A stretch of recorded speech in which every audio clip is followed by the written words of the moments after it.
வருகிற காலம் இயற்கையின் வசந்தம். மனிதநேயமும் மனதின் நியாயமும் மானுட வசந்தம். இளவேனில் என வருகிற காலம் இயற்கையின் வசந்தம்.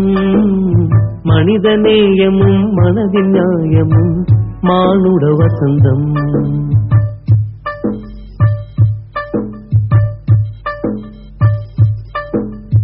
ஓரிரை ஓர்குலம் என்கிற சுகமே உலகுக்கு வசந்தம்.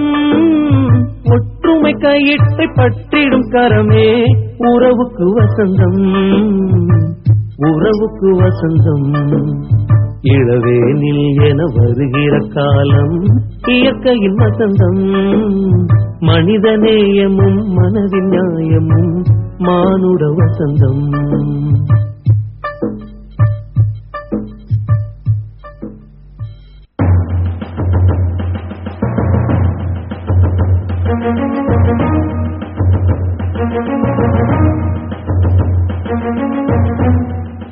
அன்பானவர்களே, நம் அனைவர் மீதும் ஏக இறைவனின் சாந்தியும் சமாதானமும் என்றென்று நிலவட்டுமாக.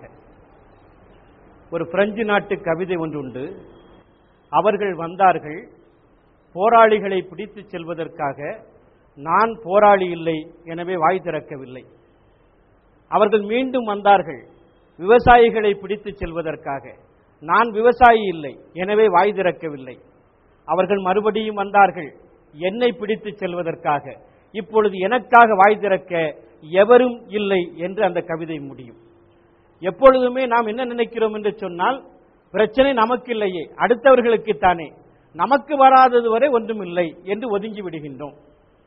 கண் முன்னால் ஒரு பிரச்சனை நடக்கிற பொழுது அதிலே தலையிட்டு சமாதானம் செய்து வைத்தல் என்று சொல்லக்கூடியதுதான் ஒரு முஸ்லீம் என்று சொல்லக்கூடியவன் இறை நம்பிக்கையாளன் என்பதனுடைய அடிப்படை என்று பெருமானார் சொல்கிறார்கள். நான் இறை நம்பிக்கையாளன் என்று சொன்ன என்ன அர்த்தம்? பரிபூர்ணமாக வணக்கத்துக்குரியவன் இறைவன் ஒருவன் என்று நம்புதல் மட்டுமல்ல, கண் முன்னால் நடக்கக்கூடிய ஒரு அநீதியை தடுத்து நிறுத்த வேண்டும், கரத்தால் தடுத்து நிறுத்த வேண்டும். இல்லை என்று சொன்னால் நாவால் தடுத்து நிறுத்த வேண்டும். இல்லை என்று சொன்னால் நடப்பது அநியாயம், அநீதி என்று குறைந்தபட்சம் மனதளவிலாவது ஒதுக்க வேண்டும், அது வெறுக்க வேண்டும். இப்படி மனதளவில் வெறுப்பது என்று சொல்லக்கூடிய இறை நம்பிக்கையில் பலவீனமானது அப்படிங்கிறார் முஹம்மது நபி. இது ரொம்ப ஆச்சரியமான விஷயம். இப்ப நான் நடக்கிறது ரொம்ப மோசமானதுன்னு மனசளவில் ஒதுக்குறேன்னு வச்சுக்கிட்டுங்களா, அதை வெறுக்கிறேன்னா அது இறை நம்பிக்கையில் பலவீனமானதான். அப்ப இறை நம்பிக்கையில் பலமானது எது என்று சொன்னால், நான் நடக்கக்கூடிய அநீதியை பிரச்சனை என்னுடைய கரத்தால் தடுத்து நிறுத்துதல் இறை நம்பிக்கையில் பலவீனமானது.